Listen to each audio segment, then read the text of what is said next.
can get excited for. Awesome stats, and just an awesome Pokemon overall. That, you know, Dragonite, one of those first dragon Pokemon that we just got to feel. The legendary, just the power. And now we get to kind of see that in stats. That, you know, great amount of defenses and hit points that naturally, those are going to keep you alive pretty well. Special attack means that you can't have a special set on it, and the attack is just awesome. Now, the speed does leave a little bit to be desired, but I mean, it's a Pokemon that we can make it work. So, looking at its typing, we're going to see this quite a bit in the future. That's the Dragon Flying typing. You have a lot of weaknesses with Dragon, Fairy, Ice, and Rock, but you can kind of get around it, because Dragonite has the multi-scale ability. At full health, it takes 50% damage, so that means those super effective hits aren't as worrisome, and Ice is only 2 times effective, which you can survive in a lot of cases. So, let's hop into Pokemon Showdown and see how we use Dragonite. Pretty much weakness policy. Weakness policy is going to be your bread and butter with multi-scale. Talking about weakness policy, it's hard to survive a super effective hit. Not when you're Dragonite, so that's what we play around. Now, the idea here is you go Jolly Nature, max out the attack, max out the speed, and just become this just beastly Pokemon. If you're expected to survive a super effective hit, or any hit at all from multi-scale, that's a free Dragon Dance. Free Dragon Dance means all your stats go up by quite a bit. Now you're going to have a huge attack and a huge speed, and then you just play around it from there. Extreme Speed, Dragon Claw, Thunder Punch, as well as tons of other coverage, all the elemental punches. And if we kind of like look at this set really quick, you have Outrage, Fire Punch, and just Earthquake, Rock Slide, big hits. And then with the weakness, you can try to use Agility with Auto. If you want to go with the crazy off-field Dragonite for special. Then the reason why I have Thunder Punch is a Zoom Roll. As a Dragonite, Zoom Roll is going to give you a bit of a problem. So with Thunder Punch, you can just kind of throw that there while it's trapped on AO KO, or just survive and play rough, get the weakness policy, proc, and go for another KO from there. So it's just kind of like my little tech. However, it does make you very vulnerable to Ferrothorns. So there's always trade-offs with whatever you do. From there, you can go with the Voice Band Dragonite, that you just kind of choose whatever move is going to secure the most KOs. Like, oh, super effective hit, just a huge hit from Outrage in general. Lock yourself into that and go for it. Extreme Speed is also a good option here. That, you know, the best you have right now with your Jolly Nature isn't the most speed. That you're going to have to come in with something else, and that an Extreme Speed can 2-hit KO some more frail sweeper kind of Pokemon with the Choice Band setup, and it can work out from there. But pretty much this is just one of those off things that you see every once in a while. Has like 6% usage. Weakness policy is where it's at. You can also carry Lumberry. That Lumberry setup can work out very well. That the idea is you go Dragon Dance, use that multi-scale, and then you roost up, and you can just kind of keep keeping that multi-scale up. Because it only works when you're at full hit points. Well, if you break full hit points and get back, it can happen. Lumberry works here if they burn a turn trying to, well, if they lose a turn trying to burn or paralyze you, that could be some free setup for Dragon Claw and Extreme Speed after you get the Dragon Dance. And from there, you know, you're expecting to get more than one Dragon Dance. You get 2 or 3, don't have to worry about the speed, you have a lot of hit point pull, and Dragonite is going to do very well in these circumstances. Also, Rest Talk. Like, it's just one of those crazy gimmicky things that actually works. When using Sleep Talk, Dragon Tail doesn't have its negative priority because it just pulls the move from the Sleep Talk. If you get Dragon Dance, awesome. If you get Dragon Tail, well, that means you just did damage to them, you switch them out, and they didn't even get to attack. Rest is going to bring your multi-scale back up to full. So it's pretty much like Rest, Sleep Talk, hope for the Dragon Tail or the Dragon Dance, and then just kind of swap them out from there. Item choices, you got a lot of item choices here that Leftovers works out pretty well. You can even carry a weakness policy on this if you want to speed things up because you're expecting to stay alive really well. And I don't know what else. Maybe Citrus Berry, I didn't think too much outside of it. That Citrus Berry could keep you alive in some certain situations where the Rest Talk is kind of like you're asleep, it's still taking a lot of damage. I don't know, guys. I just want to get this idea out there. And other than that, you know, Dragonite, huge Pokemon, can go for some monster sweeps. A +3 attack Pokemon with a +1 speed that's over, you know, 400 is going to ruin a lot of Pokemon's days. It all comes down to coverage. That, you know, you can forgo the Extreme Speed, get an Ice Punch in there. That way, at least you have a deeper coverage. Or, you know, the Extreme Speed is nice if they have a sash or something. So, if you guys enjoyed the video, that's how you use Dragonite.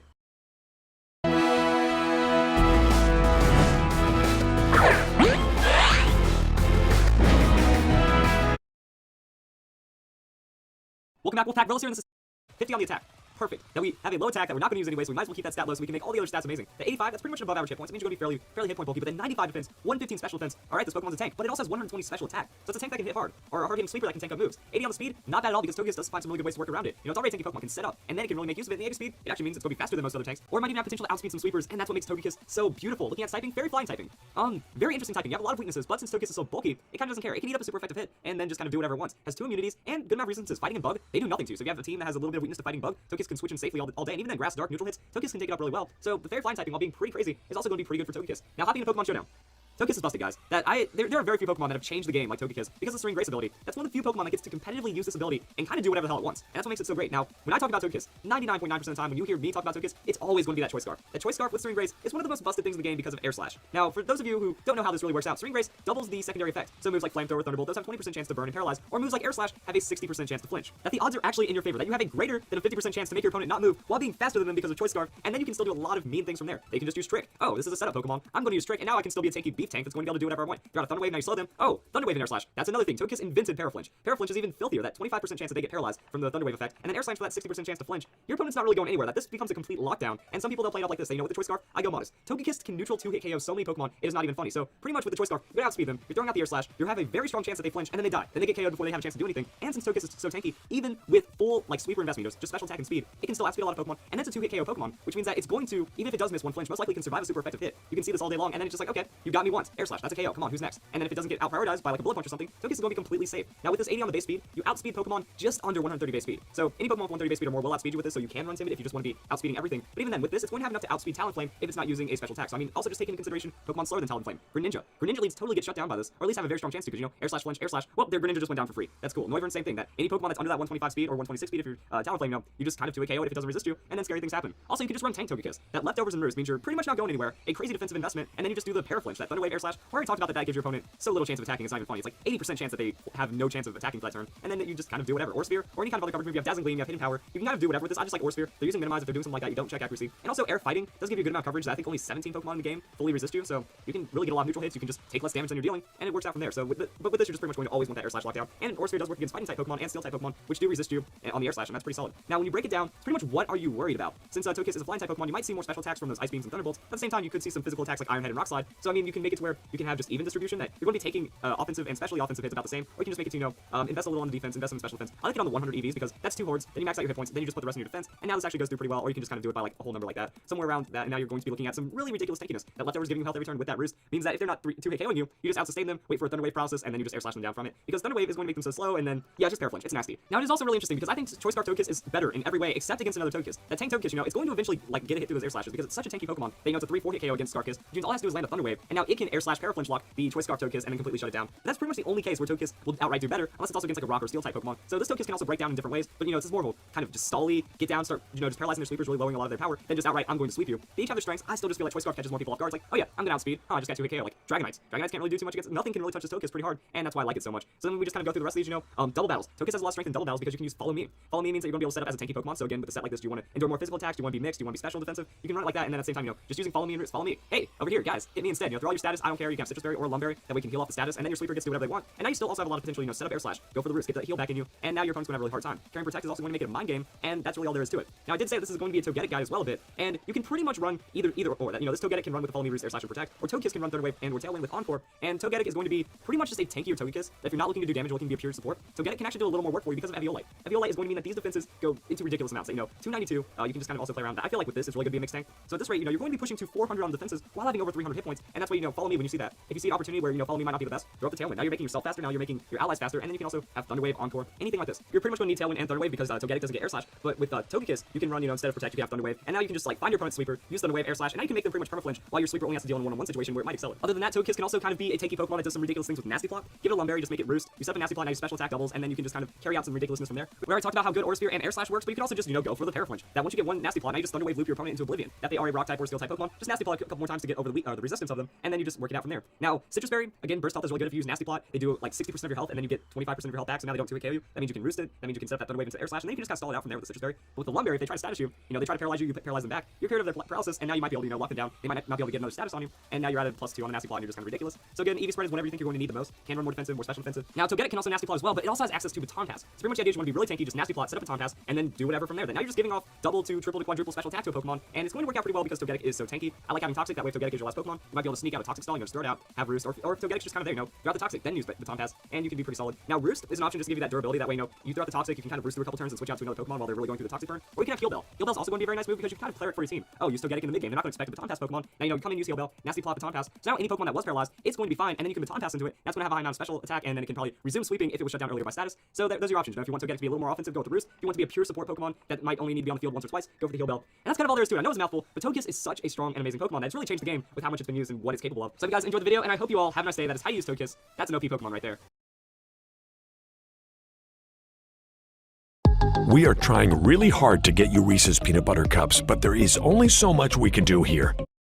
Welcome back, Wolfpack Verlis here, and this is how to use Xatu. Xatu's stats aren't going to be too great when we look at them. Nothing breaks 100 on any base stat total, so the closest we have is 95 special attack and 95 speed. Not too much to really be an exceptional special attacking sweeper. Going to be something to kind of fall back on, and at the same time, we don't really have much else to fall back on. Around 70 on the rest of the stats means we're not going to be absurdly tanky, we're not going to have too many opportunities to set up, but we can still make Xatu work. However, the Psychic Flying typing is making it even harder to use Xatu because everything kind of stacks. The weaknesses, you don't really have anything taking care of any other weakness, so you pretty much have that Ghost and Dark weakness adding on to a Rock, Electric, and Ice weakness, with the only thing really being taken care of being Bug, and that's not really too much. When we look at the resistances, Fighting Grass and Psychic is okay, and we do have that ground immunity, so at least if you have Pokemon weak against Earthquake, you can bring in Xatu potentially and try to set up with it. Now, hopping into Pokemon Showdown, we're going to see something fairly interesting with Xatu. It's incredibly similar to Espeon. It's a slower, less defensive Espeon pretty much. That really the only thing that you have on top of an Espeon is 10 more defense. At the same time, you have 25 less special defense, less special attack, and less speed. And even then, like Espeon's abilities are incredibly similar. It's Magic Bounce and Synchronize. Xatu is Magic Bounce and Synchronize. So that's really it. The only other difference could be Early Bird, and if you're going to run some kind of rest set on Xatu, it means that you wake up on the second turn instead of the third turn after using it. So it only keeps one turn off of rest, and we're not too tanky to begin with. So the first set that I'm thinking about is again very similar to Espeon. That the single sets are pretty much going to be Espeon sets with a little bit of tweaking, but not really too much. And it's Light Clay, Light Screen, Reflect, and Wish. That way you can clear it for your team, still have some form of sustain, and then you can just kind of do whatever. Right here for the example, just initial set, I was thinking we can can run a Calm Nature and then go even split. So we have maxed out on hit points, and then we split between the defense and special defense. That way we're really well rounded. We use Light Screen Reflect depending on what our opponent is using against us. And I was thinking the Calm Nature because most of our weaknesses are going to be on that special side, so we can build up a bit of special resistance. At the same time, you can always change around. You can feel, well, I can use Reflect to cover up against my physical. I don't really have to worry about too much on the physical side, and then you become more of a special defense tank and just try to work it out from there. Your last thing can be something offensive that you can also go for some kind of supportive qualities as well. Confuse Ray is going to be a little bit of mix. Throughout the Confuse Ray gives you a chance to give you a safe switch into your next Pokemon coming in. You can set that wish as well. You also do have a couple of things that Espeon doesn't get. You have Tailwind. Tailwind is going to have that extra supportive quality that, once you set up, if you still have some time, or if you try to mix in the Tailwind, you can then at least get some speed, get that Reflect, get the Light Screen before your opponent's next attack. And then that means that you can switch in rather safely to your ally because they have Light Screen Reflect off. They're receiving a wish if they take too much damage, and then they might have 1 or 2 turns of Tailwind. Xatu also has damage from Nightshade that Espeon doesn't necessarily have, and that's kind of it. So if you want to look at any other things that it can do, maybe just Toxic. That way at least you can throw some status down to your opponent before bouncing around the team, and that's kind of it. So some other things that Xatu can do is also going to be Calm Mind Baton Pass, and then you just have to decide which aspect you want to take to it. They can be a little more defensive or a little more offensive. Offensive, you can run that Sword Power. You're going to get stabbed from Sword Power, you're going to have Sustain from your Roost, and at least Roost is going to be pretty nice because it removes that flying type weakness. So if you're faster than your opponent, you might not have to worry about that ice, you might not have to worry about the rock and the electric for that turn, and it's just at least now you can set up 3 on the Calm Mind, go for the huge Sword Power, and hope it's enough. Your EVs on this set are going to be more defensive invested, but at the same time you do have to be aware that you might need some special defense, so you can just kind of go Bold Nature, max out the hit points, put a lot of defense, a little bit of special defense, that way that Calm Mind boost, and then once you get a couple of Calm Mind boosts, you can decide, well, now it's time to get my ally going. You can kind of put this into a sweeper Pokemon, that way it just really speeds them up, and then you just try to look for the sweeps from there, or you can try to sweep more for yourself. That instead of Roost, you can run Giga Drain. Xatu gets Giga Drain as a move tutor, so you can kind of run it on those aspects. So if you're not worried about baton passing, you can put in Roost, and then now Xatu's just a setup sweeper that if you do have a couple of Calm Minds, you're becoming kind of frustrating to knock out. You have Giga Drain, Roost, Sustain, dealing damage and doing that. Sword Power is going to cover it out really well, and that's kind of it. Other things, again, you can have Tailwind, so if you want to be more defensive, you can go Calm Mind, Baton Pass, and then it's kind of if you want to make an offensive move or not. We have Confuse Ray once again, they can set up that Confuse Ray, and then you can bring in Tailwind, so that's just going to let you bounce out the Tailwind while also having Calm Mind side Pokemon that's going to be coming in. Might have a little extra turn of speed, might also get that opponent to hit itself, and now can continue the sweep from there. So after looking at those single sets, yeah, it's just kind of a slightly inferior Espeon that doesn't really bring too much else to the table, which means that Xatu is probably going to want to run in double battles, and that's where it does have a couple of things that some other Pokemon don't really get, such as Simple Beam and Tailwind. Now what you want to do is you want to have your ally Pokemon protect, set up that Tailwind on the first turn, now you have a good amount of speed boost for a couple turns. The great thing about Xatu is that with that Magic Bounce, it's not going to be able to get taunted, so the only way of really knocking it out is blowing it up immediately, and with a full defensive investment, that's going to be kind of tricky, especially if you have a very threatening Pokemon potentially using Protect to absorb another hit. So that's going to be a Tailwind on your side, and then the Simple Beam. Simple Beam makes it to where the ally's ability becomes simple, so that means all you have to do is have them set up. If they're setting up Swords Dance, Dragon Dance, something like that, they're going to become really fast, really offensive, really quick, and that's where you can just support them with Confuse Ray and Thunder Wave. As for the items, I like the idea of a Citrus Berry. Citrus Berry is going to give you a lot of burst health. It means that you're going to be really hard to kill up front, and then you just kind of start throwing out support from there. Also, a couple other cool things about Xatu is that with that Magic Bounce ability, even though it has a high amount of speed, you can still run it as some kind of Trick Room Pokemon. That with Magic Bounce, going to be a Pokemon's very hard to taunt, going to be very reliable to set it up, and then you can maybe run it a bit more offensive. Though Xatu is a bit of an unsuspecting Trick Room Pokemon, and then you can use Simple Beam after that, and that's kind of really all that there is to it. As for the nature on there, you probably want to go with a quiet nature. That way you can at least do something a bit more offensive. So Focus Sash, just make sure you don't get immediately knocked out. Trick Room, and then whatever, Simple Beam, maybe Air Slash, that we can maybe try to go for some flinch hacks. 30% chance of flinch, still pretty decent. Confuse Ray is going to build on top of that, and again you can run not Confide, Confuse Ray, and again you can really build on top of it with some more Simple Beam shenanigans. Dazzling Gleam is going to hit both opponents, Psychic is going to get stabbed, something like that, or you can just have Roost, that way you can keep them in the game for a while and try to reset that Trick Room as much as possible. Alright, so I hope you guys enjoyed this video, and that's how you use Xatu. Make Ruby not the Sapphire, and I hope you all have a nice day. How long do I have to wait? We are almost there. Your favorite shows are now on Hulu and Disney+. Heard you're having a party. So you can keep up with new episodes and entire seasons. Showtime. 911, what is your emergency? What is she supposed to do? Spot the things my detectives miss. No guilt on a pleasure cruise. I'm here to protect people. I saved lives. This is not to be missed. Don't We don't have to talk about with these stats. All we can say is that the shady version of this Pokemon is superior. But if we have to break this down, we have 55 attack, 65 special attack. Really, there's not going to be also just probably a Grace skin typing. We do not. Rock, Steel, Fire, and Electric weaknesses. Rock is, well, again, we're not expecting to survive even neutral hits, so I guess the weaknesses are irrelevant. Like, if Delibird had more speed and more offenses, we might have something fun to deal with here. But as for this, not much. Immunity to ground because you're flying, and a resistance to bug and grass because why not? Okay, let's get to the meat of this. Hopping to Pokemon Showdown. Surprisingly, Delibird can actually tear people up just a bit. Now, we've actually seen success in Fan Fridays, and there's been a couple videos where Delibird can set up with Spikes, Rapid Spin, and Destiny Bond, and actually find success. If you throw out the Spikes, that if they're going for Stealth Rocks or something like that, you can Rapid Spin their hazards away as they're going for a hit on you. So Focus Sash is going to proc. And then against slower Pokemon, you just Destiny Bond. That a lot of people do not expect Destiny Bond on a Delibird. So except for probably after this video, but it used to be like a very niche strategy. That people like this Pokemon Spikes and Destiny Bond. What is that? And Delibird used to use it, or can still probably use it to some good effect. So the idea is you're trading a 1-for-1 with your Delibird. You're going to have an entry hazard on your opponent, and most likely they aren't unless weird things happen. Because I mean, I can see it that you Spikes, they Stealth Rock, you Rapid Spin, they proc your Sash, they go for another Stealth Rock as you set up the Destiny Bond. And if they are faster than you, then they'll eventually knock you out, or they'll switch and they can get some damage or free Rapid Spin or something. So there's going to be a little bit of mind game until someone caves. But if you do catch your opponent off guard, that's a Destiny Bond into free Spike setup. So now it's a 5v5 and you have a Spikes advantage, and that's not bad for Delibird just being Delibird. If you really like this Pokemon, it can at least have an impact. Now, as for the ability, you can actually choose which personality you want your Delibird to have, which is actually really fun. You can make it Insomniac like many of the people on the internet, possibly yourself, or a Vital Spirit, cheerful Pokemon. So the choice is yours and yours alone. Items going to be Focus Sash, and that's going to be the main idea. Freeze Dry because more super effective hits, and it gives you something to max out with your special attack and maybe hit kind of okay, maybe. That's going to be how Delibird works. And as for the offensive Delibird, interestingly enough, Delibird can run like a very Kecleon light in a way. That Kecleon is like all priority kind of Pokemon that can do some shifty things, and Delibird can kind of do the same. So you can run Jolly Nature, you can run Speed Investment. I just like the idea of hit points. That way at least you might be a 2-hit KO and you can turn something on your opponent. The idea here is you go for Fake Out. Fake Out is going to be damage boosted by Hustle. Now Hustle is a very risky ability, but it's kind of the best that Delibird has. Like this Pokemon's attack is 1.5 times, so it means a free 50% boost to your attack, but all of your physical attacks have 80% accuracy. So we are playing a risk game, but if you already use moves like Stone Edge and Focus Blast, you're probably used to these things missing kind of often, so you might as well just use Hustle. The idea is you use Fake Out, Life Orb, big hits of damage. You follow it up with an aerial ace, because the interesting thing about aerial ace here, you're getting stabbed, still applying physical, and since move does not check accuracy, you're not really bothered by hustle too much. So I'm just looking at Delibird as a 1-for-1 trade Pokemon. You fake out, you use aerial ace. Since you have hit point investment, you might survive. I'm just going to put emphasis on that might survive, and then you pick them off with an ice shard or a quick attack. Quick attack if they resist you, ice shard for that stab damage, and between these 3 hits, you might find success in a KO. And if that Pokemon does go down, you can either look for the outspeed with another aerial ace, or at least you get ice shard chip damage. So Delibird goes 1-for-1 plus a slight amount of damage, and you know what? That's effective. That to a degree you have advantage by using Delibird, and that is all that this video is trying to show, that you might come out with an advantage by using this crazy Pokemon. So if you guys enjoyed the video, and I hope you all have a nice day. No! Sonic, no, I cannot! Welcome back, Wolfpack Girls here, and this is how to use Honchkrow. Honchkrow at first glance has some crazy stats. 100 on the hit points, 125 on the attack. Not too many Pokemon have that, and then 105 on the special attack does give you some mixed potential. So looking at those stats right there, that's pretty nice. Unfortunately, 71 speed and 50 on the defenses just isn't really going to cut it. The reason why we don't see Honchkrow too often is probably because of this right here, that the 100 hit points looks great, but with those 50s on the defenses, it turns out to have an average bulk for a Pokemon. So, you know, you're in the realm where you're not going to directly get one shot by everything, so you have to worry about super effective hits that are really powerful, and other than that, it's pretty standard. And then there's a 71 speed. That's not that great for a Pokemon. Like, if you had 110 speed and that 125 attack, it could work out a little better, but 71 speed means you're only going to be able to outspeed bulkier Pokemon and then try to use that 125 to break them down. But you do also need to put some care into getting Honchkrow faster. And if you can do that, then you might be onto something. Looking at typing, it's a dark flying type. Rock, electric, ice, and fairy are going to be your weaknesses. You get 2 immunities with ground and psychic and 3 resistances, so pretty balanced on that side. Unfortunately, you do have quite a few common weaknesses with rock, ice, and fairy, and electric to a degree, so you do have to try to avoid those. But the rest of your coverage is actually pretty good. Dark and flying is going to be pretty nice for stab, and it just really balances out pretty well. So hopping into Pokemon Showdown, let's see how to use Honchkrow. And we break down the stats, there's a lot of directions you can go. And we look at the abilities. Honchkrow has one of the strongest abilities in the game, in my opinion. That's Moxie. This Pokemon gains 1 stat of attack if it KOs another Pokemon.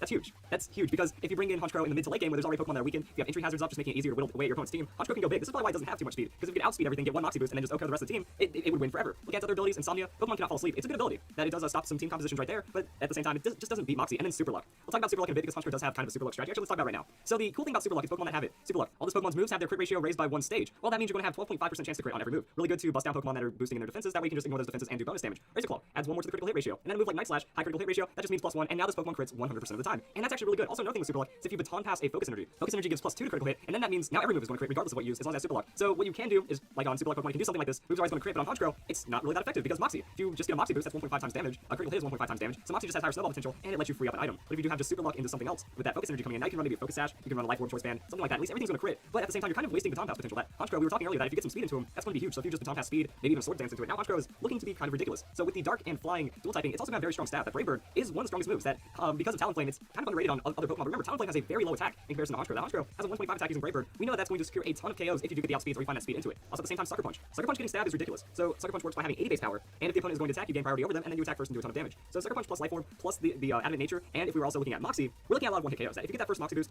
you're really just set, and then you can Sucker Punch through the rest of the team. You can do this by looking at the rest of your set. Pursuit power doubles if a foe is switching out. It's also going to hit that foe, so it gains the priority over the opponent switching out, which means okay, you bring in a low health target, and then you can all you have to do is anticipate. Well, they're probably going to want to switch out because Honchkrow can pick them up really easily. You use Pursuit, that's a free Moxie, and now you're +1 Sucker Punch with Life Orb, doing enough damage to almost knock out every Pokemon. But then we have to also look at the other things that you're running on this. Do you need the speed? That if you have a Sticky Web on the field, that could really help with speed, it'll let you outspeed a lot more Pokemon. It doesn't quite make it to the higher speed tiers, but as long as your Pokemon doesn't have any super hyper fast sweeper Pokemon, you can still make use of it. So then now you're looking at just outspeeding with Brave Bird, outspeeding with Roost, trying to get some boost back into you, and then just following through with the Sucker Punches, Brave Birds, and cleaning up KOs from there. But then you can also look at how you want to run Honchkrow defensively. That if you are taking Life Orb burn damage, you are doing Brave Bird, and you aren't taking too much damage back, you know, if you have that +1, you might be in a good position. You know, you can do Sucker Punch if the opponent is really bulky and they're trying to set up. You can use the Roost, get some health back for free, you Sucker Punch again, and then you're really going to be 2-hit KOing them. And once Moxie is +2, really very few Pokemon can survive through that. So as long as you're making good predictions on the Moxie between Roost and when they're attacking, when they're not attacking, you're going to want to put those EVs into the defenses. Why? Well, the hit points are so high on Honchkrow, and the defenses are so low that boosting the defenses gives you more effective hit points, and you're actually going to be taking less percentage of your health in damage just doing the defensive spread like this. So this is going to make you tankier in this regard. Now this is like one of the more main ways of running Honchkrow. Also, you can just go screw it and say Choice Band, Moxie, Sucker Punch, come at me, bro. Pretty much if you can like clean up an easy Moxie on a good prediction with Sucker Punch, or if it's in that mid to late game where the opponent's Pokemon damage, again if Stealth Rocks is up, Stealth Rocks plus a +1 Choice Band and Sucker Punch,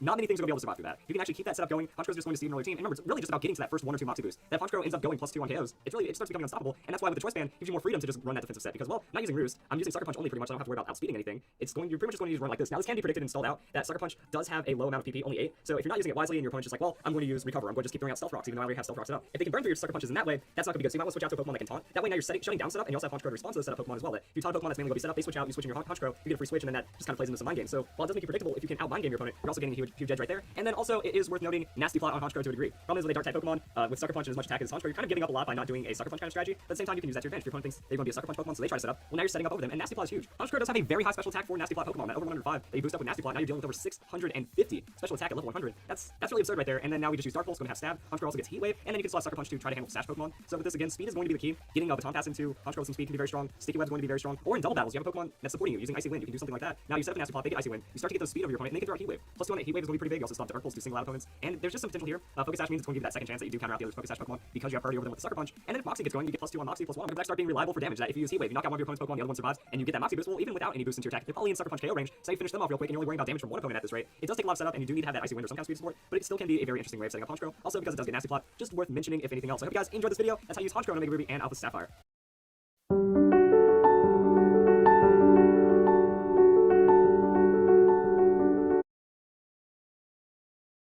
Welcome back, Wolfpack Girls here, and this is how to use Gliscor. So if there's anything to take away from this video, after we review everything, it's that Gliscor is just broken. Like, this Pokemon's super strong, and all the aspects of it just make it the epitome of a tanky, stall, almost sweeper in a way, because it can wall out almost an opponent's entire team with ease, and then just devastate them. So look at the stats. Stats are actually pretty solid. Now, 75 on the hit points, man, if that was any better, like, it would be just super terrifying, but 75 into the 125 on defense makes you realize how strong this Pokemon can be. 75 on the special defense means that it could be worse. Like, if it's 45 on the special defense or something, it'd be a lot less usable, but this at least makes it where it can't get immediately blown up by anything special. 95 speed means with or without investment, you can find some good outspeeds, and 95 on the attack, that means that there's also going to be a good amount of damage coming from it, even without investment. Now, another thing that makes Gliscor so broken is the ground flying typing. Now, when we look at this typing, you have an immunity to ground, an immunity to electric, and then a resistance with fighting, poison, and bug, while only having two weaknesses, water and ice. Now, water, you can survive some water hits. Ice is going to be a problem. Now, 4 times weakness ice is probably the only thing holding this Pokemon back, if there is anything really holding this Pokemon back. Every Pokemon has a weakness, and this one just happens to be ice. Now, it is a bit of a problem because there is a lot of ice out there for Pokemon like Salamence, Garchomp, just the ground dragons or flying dragons, but then we have Gliscor, who's also weak against ice, and some people will carry ice just for Gliscor because they are that scared of it. Now, hopping into Pokemon Showdown, you look at Gliscor set, and Gliscor is really just going to be one set, tweaked a little differently depending on how you use it, and it's just Protect, Toxic, Roost, and Earthquake. You use Toxic, you Roost, and then you damage Earthquake, and then you win, is pretty much the idea behind Gliscor. Now, the setup is going to be pure defensive tank or mixed tank. For pure defensive tank, you just go Impish Nature, max out the hit points, max out the defense, go, and just make it to where nothing is going to damage you physically, and then we see where Gliscor is broken.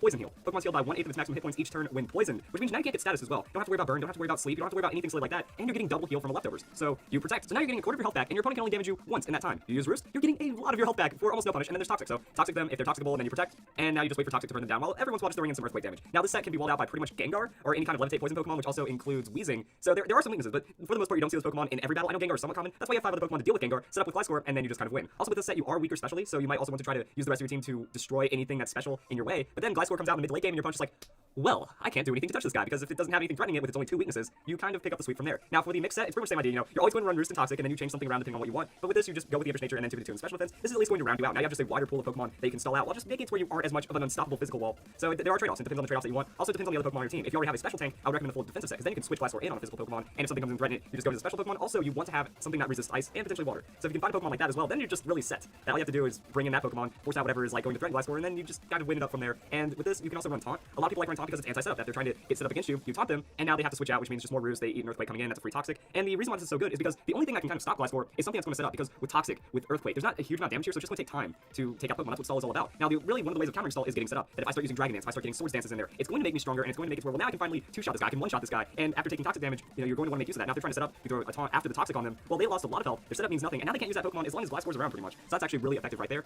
And then these aren't movesets right here. This isn't its own moveset, these are other things that you can use. That instead of Taunt or Protect, you can kind of use Stealth Rock. People like using Gliscor because it's such a tanky Pokemon as a reliable Stealth Rock setter. You can also go for Substitute. That Substitute, it isn't as good as Protect, but it's also better in a way, because with Substitute, you don't have priority. Protect has priority, but with Substitute, you do make a sub for a quarter of your hit points, well, you're already getting most of that back from Poison Heal anyway. So now you just hide behind your Substitute wall, which could last more than one turn, unlike Protect. So it is the trade-offs, and Substitute, it just creates its own little frustrating things from there. Instead of running Earthquake, you can run Ice Fang or Knockoff. People like running Ice Fang because if they see a Garchomp or if they see a flying type Pokemon, Earthquake doesn't hit flying, Ice Fang is going to hit them super effective, so people like doing that as well. Knockoff just makes you super frustrating because you're going to have one nice little burst of damage. It's not going to be as high because the stab Earthquake is really strong from Gliscor, but Knockoff's going to do a nice little chunk of damage, remove their item, which makes them even more vulnerable to you, and if they end up switching out or you switch Gliscor, now they're just going to be at a disadvantage to that Pokemon coming in. And then you can also look at Swords Dance. People will run Swords Dance just to make it to where like they Swords Dance into Knockoff, Swords Dance into Ice Fang or something, maybe Swords Dance into Earthquake, but again then you're losing a lot of your main damage, and now you're actually not as much of a stall Pokemon, you start becoming an actual sweeper Pokemon. The difference between stall and really anything else is, I feel, is that stall doesn't have a win condition. That pretty much you're just going to rely off of Toxic burn damage, and while that can become a win condition in its own, you're not looking to win in an efficient manner. That would set up though, you're using Swords Dance, you're using Calm Mind, you're using anything like that to really get rolling, that's your win condition. So I mean if you get +4 on a Swords Dance, you're definitely going to be hitting whatever Pokemon is on the other side of that field harder than they're hitting you, and that's what makes it not as stally. I've seen Gliscor without Toxic, they'll do something like Swords Dance, and then instead of Protect they'll also have like a secondary move like Knockoff or Ice Fang, and this can still be strong because you're just so tanky, and as long as you're doing more damage, you're healing up from the Roost, you're healing up from the Poison Heal, and it's really, really scary. Now when playing Gliscor, you want to be a bit conservative initially, that if you don't get that knockdown, you're boned. Like you need a Poison Heal working in your favor, so without Protect, it's not a guarantee that if you feel that your opponent can status you might just want to switch out Gliscor and make sure that happens, or if you're switching Gliscor, make sure you're not switching it or else you're going to activate. Once you have the Toxic, then you're good to go, and that's kind of just the main thing. That I've seen people not run Protect, and then you either have to take the risk as the opponent, or you also have to take the risk as the person using Gliscor, and it's just one of those things that you can use that to your advantage. A lot of people anticipate Protect. Protect is very common on it to make sure the Toxic Orb goes off. And if you can outplay your opponent on that, well now you have a free move slot. So yeah, that's how you use Gliscor. I hope you guys enjoyed this video. Remember, Gliscor,